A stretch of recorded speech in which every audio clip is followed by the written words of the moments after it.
Hey everyone, Rob B here with Rob D, and you are listening to Property Podcast. Pens and paper at the ready, because in this episode, we're not going to just tell you how to research, but we're going to give you the secret sauce. We're going to give you a list of all the websites and resources we use to pick our investments.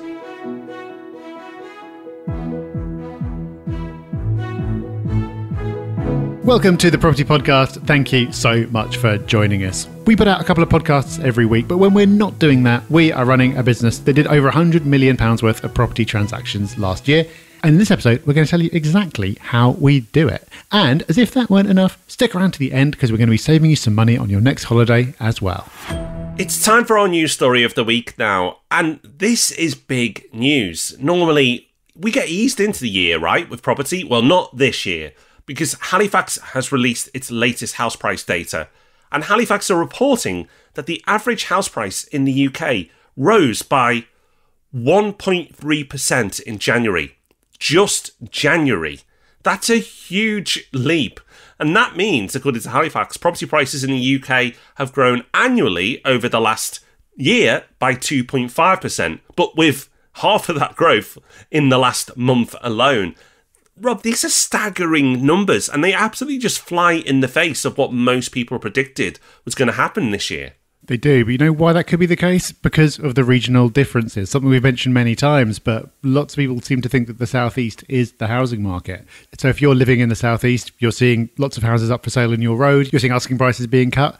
Well, you're not living in an anomaly because prices in the Southeast are falling and falling faster than anywhere else. So Southeast aside, a lot more positivity around than there was this time last year. Much of that, though, is predicated on the idea that mortgage rates are going to keep coming down, which is far from guaranteed. So it's going to be really interesting to see how these numbers develop over the next few months. And just a quick reminder that you will find us this Sunday and every Sunday in the Sunday Times answering readers' questions. This week, we're helping a landlord whose letting agent has quoted them nearly £2,000 to find a tenant, and they want to know whether it's worth it or they should do it themselves. So pick up a copy on Sunday, and if you've got your own question, you can send it our way at propertyhub.net/ask.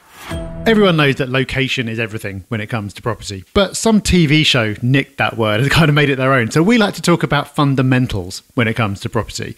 What can you look for in an area to know that it is fundamentally a location that is strong, going to perform well, and going to keep growing? Well, to some extent, we do this work for you. Every year we talk about our hotspots. You can go to our YouTube channel to find out where we've picked out for 2024. But of course, there are plenty more potentially strong locations than that. So we thought, wouldn't it be helpful if we told you not just what these fundamentals are, but we also run you through the exact tools that we use to establish whether these fundamentals are there. So we're going to take you through the exact process that our in-house sourcing team uses when they're analysing property deals.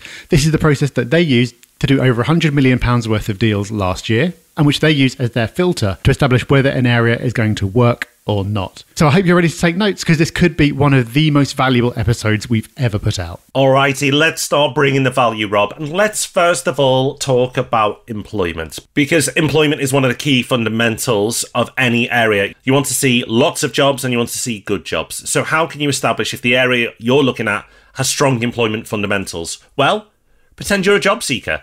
Look at your area on LinkedIn Jobs. So go to LinkedIn Jobs and you can search the area. Type in your area and then look, say, within a 10-mile radius. So, for example, if you follow this process and you are looking to invest in the town of Driffield, which is just east of York, if you didn't know, you would see that there are 176 jobs within a 10-mile radius. Whereas if you search for Manchester, there are nearly 15,000 jobs. Now, obviously using extremes here, but if it's a new area and you're not familiar with it, one of the ways to get a sense of whether there's a strong job market there and strong employment levels is by doing that simple search.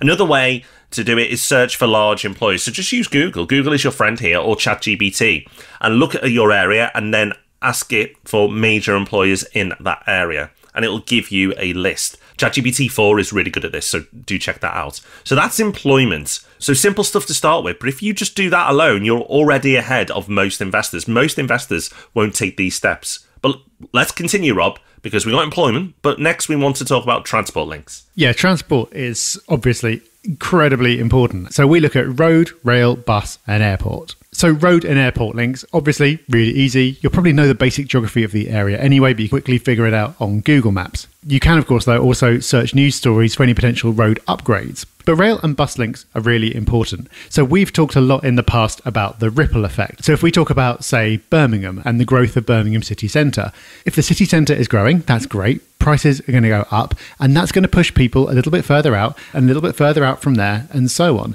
But the way that ripple spreads isn't uniformly, it's along transport links. So you could have two areas that are exactly the same distance from the city centre, but if one has got a really easy, quick, direct rail link into the city, and the other, well, you've got to get a bus and then you've got to change, both of those areas are not going to grow in the same way. So to quickly get a grip of this, if you're on Rightmove already, then they've actually got a really handy function where they show you the nearest station, which includes metro stations as well. But proximity isn't all there is to it, because you could have a station that's really close, but if there's only 2 trains a day, it's not going to be a lot of good.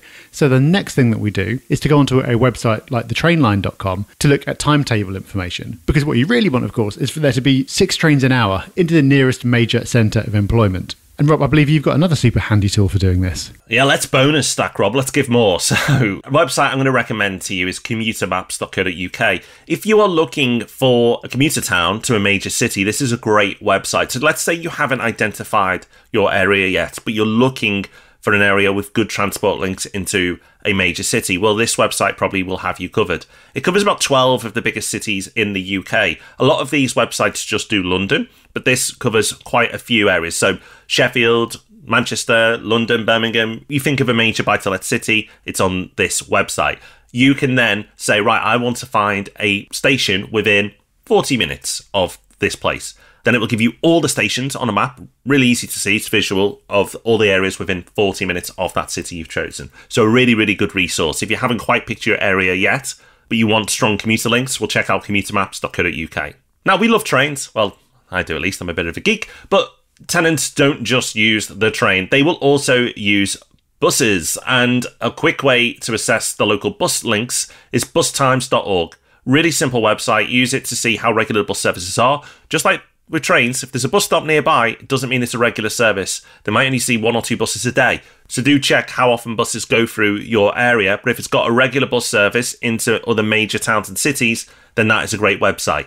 If you are looking in a city centre like Manchester or Birmingham or something like that, you don't need to search for bus routes. You know it's a given. You know, a lot of these cities have tram networks as well. Check out the tram lines as well. If you are looking at a city with a tram, check where the lines are and how close you are to that tram station or that tram stop, because that also will be a bonus and make a difference. But before we take off onto our next area of fundamentals, let's discuss airports, because a simple Google search will tell you how close you are to an airport. But remember, not all airports are created equal. So, for example, Bournemouth Airport may see 10 arrivals in a day, but in Luton Airport, you can see double that in 1 hour. So if it's close to an airport, that's generally considered a good thing, but how often will you see flights in and out of that airport? Because the busier it is, the better it will be for its local economy. Yeah, and when it comes to location, you need to think about the overall location, but the micro location as well. So you might be looking in a particular town that has a train station, and that's great. But how close is the property that you're looking at to the station? And critically, what is the route like? So you can have a station that's half a mile away, which looks great, but maybe it involves crossing a dual carriageway. Maybe it involves a route that you wouldn't want to take at night. And that's where you start getting into more detail by looking at Google Street View, which is an amazing tool, actually going to the area yourself and checking it out, walking the route, speaking to people locally. Our sourcing team always goes to potential sites to look at all this stuff in person, because you can get a really great idea by looking online. But it's when you actually visit yourself, or next best thing, speak to someone who knows the area well, that you can really start drilling into this kind of everyday detail, which is so important for the person who's going to be living there. Okay, the third of our 5 fundamentals that we look for is education. So this isn't going to be relevant for all potential tenants, but it's going to be relevant for most in one way or another. And it's a big factor for demand in the area and potential regeneration of the area in the future as well. So we look at schools and universities. So schools, again, if you're on Rightmove already, it makes it really easy. Whenever you look at a property, it's actually got a list of the nearest schools, along with an Ofsted rating. So it really does all the work for you. There's also a website you can use called the Good Schools Guide, goodschoolsguide.co.uk. So you can do a search on there based on the postcode. That'll pull up a list of all the schools in the area and give you more information about them as well. Another thing you can do to go a level deeper is look at local message boards. So Reddit can be good for this. Mumsnet can be great for this as well. because it will not surprise you to learn that parents have very strong opinions about things like this, and they're not afraid to argue about them on the internet. So if you want to know what people really think of a particular school, if being in the catchment area for that school will be a benefit or not, then go and do some searching, because it's amazing how much detail you can turn up. But following on from good schools is often a good university, and most major cities will have a university, and some will have multiple. The more the better, generally. You might not be trying to rent to students, but they are good for the local economy. And beyond just checking how many universities are in your particular area, you can also check the quality of them. So if you go to the completeuniversityguide.co.uk, you can check league tables there. A reminder, this is definitely one of those episodes that you want to go to our show notes, because we'll put all the links in this episode we've mentioned in one place for you. So if you're struggling to keep up, check out our show notes. As we've mentioned before, Google works well and ChatGPT works well. So if you want to research universities in a particular area, you can use those tools. You can take it another step further, and we do. We like to look at the amenities in the area. And we've got a great website for you. It's called streetcheck.co.uk. And there you can find information on the housing types in a particular area, the social grades, health data, employment data, broadband speeds. There's a lot of information in there, and you can really deep dive. This is next level stuff. Again, if you go to this level, you're doing stuff that the majority of property investors will not do. So that's streetcheck.co.uk. I use StreetCheck all the time. It's super useful. It also pulls in crime data. So from the same site, you can actually see a heat map of the local area and where crimes have been reported. Just be aware that you'd be surprised how much crime there is. So you could look at the absolute nicest area and the map would still look terrifying. So you do have to kind of calibrate and get used to it. Otherwise, you'd end up never investing anywhere at all. Another really useful, super basic tool for this is just to use Google Maps. So if you just use the nearby button and put in a series of searches for things that you'd want if you lived in that area, you'll quickly get a picture of what there is. So like restaurants, shops, cafes. Think about what you'd want, but think about what your target tenant market would want as well. And you'll quickly build up a picture. Again, the more you do this, the easier it will be, because you can compare areas to each other and even start to get a feel for how many reviews have cafes in this area got. That'll tell you something about how popular the area is, how often that type of business is frequented. If you just do it once, it's not going to mean anything. But that's why it's good to get into the habit of researching this stuff. The more deals you research, the better you'll get at it, the faster you'll get at it. And this is how our team is able to look at hundreds of deals every year and filter out the vast majority of them, because they can do it so quickly. So those are our first 4 fundamentals, but there is one more. We've been talking about what the area is like right now. And of course, that is super important. But we want more than that. We want an area that is not just appealing now, but is going to get better and better in the future. And that is where regeneration comes in, Rob. Oh, we're greedy, Rob. We do want it all. So, regen. How can you find out if your area is going to benefit from regeneration projects? Again, search engines are your friend.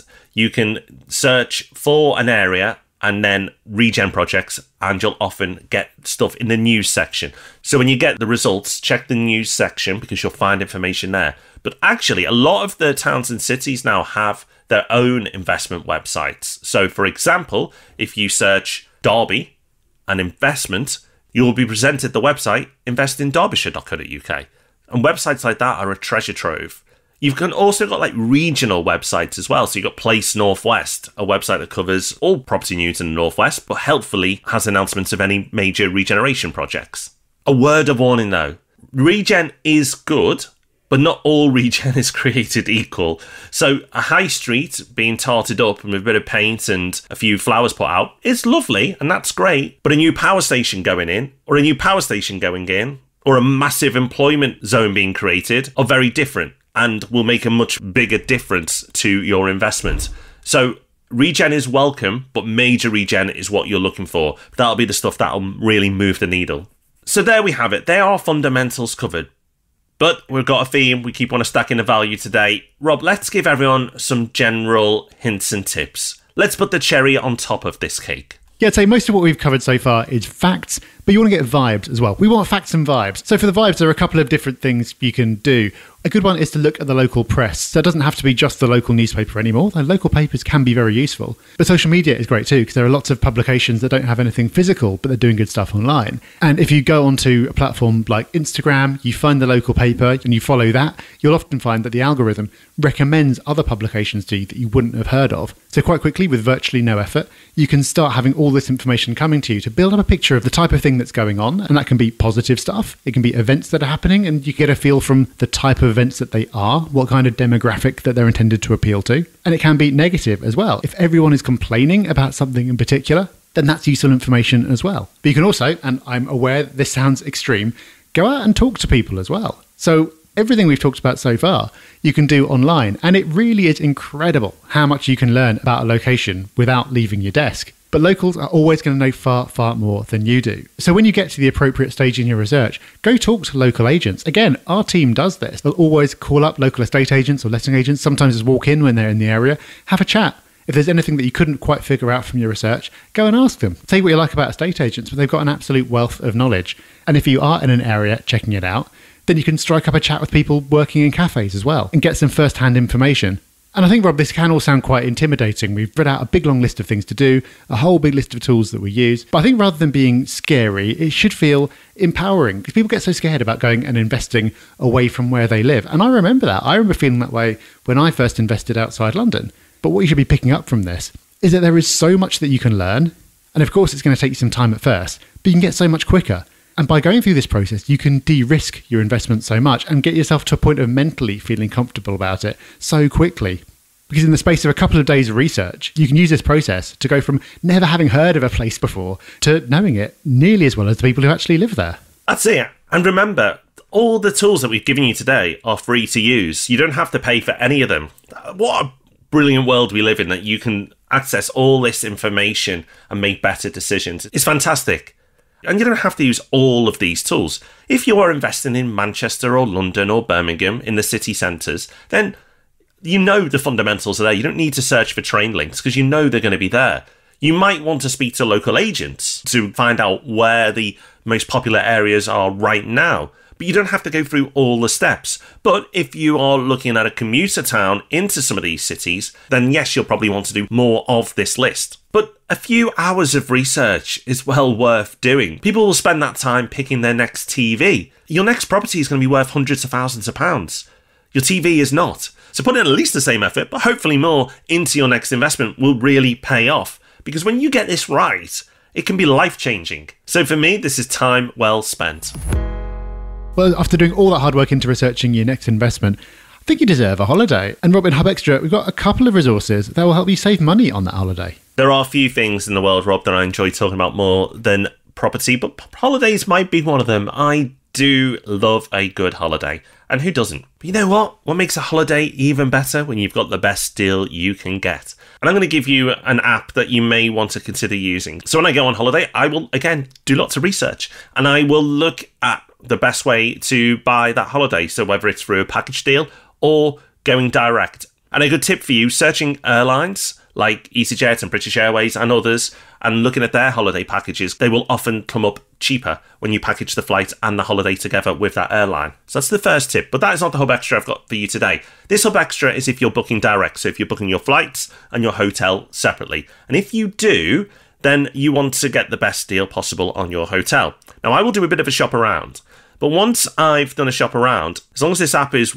pretty much the cheapest, then I'll use it. And the app I use is hotels.com. You've probably heard of it, but the reason why I use it is because if you book 10 nights, not 10 holidays, 10 nights, then you get one night free. And it's for the average price that you've booked those 10 nights. So let's say your average price was £200 over those 10 nights. Well, then you would be given £200 in credit to use on another hotel. I've done this a few times now. I've not come across any major restrictions. It's been great, a wonderful tool. So I've got myself a good deal, and then I've got myself an extra night for a future holiday as well, which is super cool. So that's how I will go about holidays. I could actually do a whole episode on holidays, but it's not the holiday podcast, so I won't go into all my research and how I tackle it now, but you've had a few hints. But Rob, you don't use hotels.com. You use another website, but you've benefited from using that website as well. Yeah, I'm not as clued up about this because I don't do it. My wife does it. I love going on holiday. I don't enjoy researching it so much. So she puts in the work. But I know that she uses booking.com rather than hotels.com. And if you book 5 stays within 2 years with them, then you get granted something called Genius Level 2. And I like this because I like being referred to as a genius, whether I've deserved it or not. And this means that on lots of properties that you can book through them, you get a 10 to 15% discount. And often you get things like free breakfast and free room upgrades as well. So we used to use Airbnb a lot. Now we mostly use Booking.com because I think the selection is better in many places. Also, the cancellation terms are better. So it depends on the place you're booking, but often you can cancel up to really close before your stay and you don't actually pay anything until you check in. So we may have been known to reserve multiple places to keep our options open. It doesn't cost anything. And you get this discount as well. And then if you use their app, you often get an additional discount just for booking through the app. So if you happen to be on the website, it'll tell you if you book this through the app, you get 10% off or whatever. So you just do. You go and do that. And you can stack all of this as well. So whether you use Booking.com or Hotels.com, both of them have the potential to save you a significant amount. I must add that neither of those websites are paying us to give these endorsements. They should. Yeah, they should. So if anyone's listening from those organisations and would like to comp us with more free nights, then please feel free. Okay, just before we finish, we need to do a deal with you. I very much hope that you're already subscribed to our YouTube channel and that you spread the word about the Property Podcast to everyone you meet who expresses even the slightest interest in property. If that's the case already, that is fantastic. You're a wonderful person. If not, now's the time to put that right, because that's what you need to do as the price of listening to episodes like this one. We don't run adverts on any of our channels. We don't ask you to buy anything. All we ask is for you to spread the word. That is the deal. So let's shake on it. If you've got something useful out of this episode or anything else that we do, please head over to YouTube, hit the subscribe button, and next time your co-worker is talking about maybe investing in property, say to them, oh, there's this really great podcast. You should check it out. Do those things, and we've got a deal, and we'll keep on putting out episodes every single week. So that's us done for another week. We'll be back next week, of course, with another podcast on Thursday, Ask Rob or Rob on Tuesday, but before that, we'll be in the Sunday Times answering your questions. And if that wasn't enough, we've also got our YouTube channel as well, where we bring you at least one new video every single week. So if you want more property knowledge, we've got you covered. Until you take advantage of one of those lovely offerings, take care, have fun, bye-bye. Bye-bye.